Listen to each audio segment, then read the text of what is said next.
এলে মূলের নাম কি? ও আব্বা দিকেন এলে নেই। ও মূলত 10 টাকা কেজি মূল্য, 5 টাকা কেজি বেশি, আপনি 20 টাকা কেজি নেবেন কেন? এলে কি আলু? এলে লাল আলু, হ্যাঁ ওলে কত করে? 60 টাকা।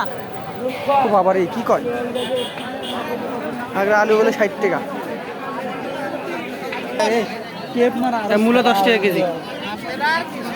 ভালো তো করে বেশি লম্বা 1 কেজি না, 1 কেজি বেশি হবে করে নিয়ে না।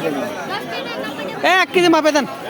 আরে চিংড়ি মাছ নিয়ে লাউ নিতে পারতাম, লাউ তো বেশি নাই। এলে কপি কত করে দিচ্ছেন?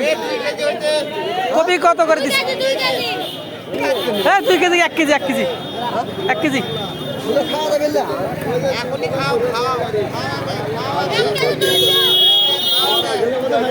আর ছোট বড় মিলিয়ে দাও। এই কপি কত করে দিচ্ছেন? ফুলকপি 10 টাকা কেজি। দাম বাড়ছে 10 টাকা কেজি। বলো 10 টাকা। দর্শক, বাজার এত সস্তা যে 100 টাকা বাজার কিনলে আপনি ব্যাগ ভরে যাবে, এরকম অবস্থা। শীতের সময় অন্য অন্য বারের চেয়ে এবারের সবজির দাম একদমই কম।